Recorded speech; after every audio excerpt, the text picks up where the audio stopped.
월급이 들어오면 가장 먼저 드는 생각이 무엇인가요? 이번 달엔 꼭 아껴 써야지 라고 다짐하지만 한 달이 지나면 통장은 다시 텅 비어 있습니다. 그리고 우리는 스스로를 탓하죠. 나는 왜 이렇게 돈을 못 모을까? 하지만 문제는 우리가 돈을 벌지 못해서가 아닙니다. 진짜 문제는 돈을 지키는 방법을 배우지 못했다는 것입니다. 오늘은 부자가 되는 세 가지 핵심 원칙을 이야기해 보려 합니다. 돈을 지키고, 키우고, 현명하게 사용하는 법. 함께 알아볼까요? 그 첫 번째 원칙은 돈을 잃어도 지혜를 지키면 다시 부자가 될 수 있다입니다. 돈은 바람처럼 왔다가 사라질 수 있습니다. 하지만 지혜는 그 자리를 지킵니다.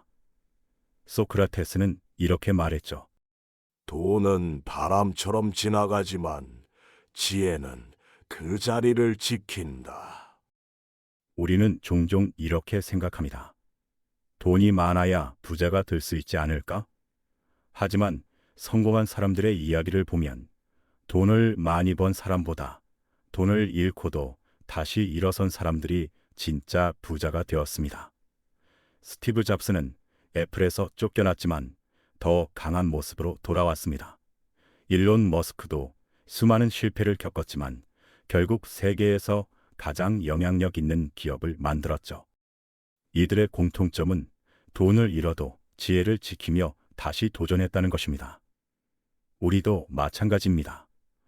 돈을 지키는 지혜를 배우고 경제 공부를 시작하면 설령 돈을 잃어도 다시 일어설 수 있습니다. 결국 부자가 되는 첫 번째 비결은 바로 경제적 지혜입니다. 두 번째 원칙은 돈을 벌기 전에 먼저 지출을 줄여라입니다. 벤자민 프랭클린은 이런 말을 남겼습니다.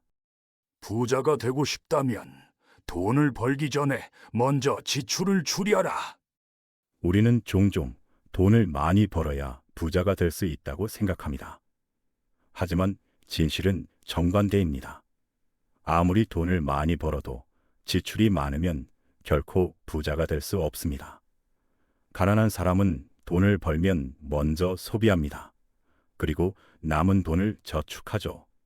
하지만 부자는 돈을 벌면 먼저 저축하고 남은 돈으로 소비합니다. 이것이 결정적인 차이입니다. 지출을 줄이는 가장 쉬운 방법은 소비 습관을 기록하는 것입니다. 한 달 동안 자신이 무엇을 샀는지 적어보세요. 커피값, 외식비, 불필요한 구독 서비스. 이 중에서 진짜 필요한 소비는 몇 개나 될까요? 돈을 모으는 가장 좋은 방법은 돈을 쓰지 않는 겁니다. 오늘부터 한 가지 지출을 줄여보세요. 그것이 부자로 가는 첫걸음이 될 것입니다. 토마스 풀러는 말했습니다.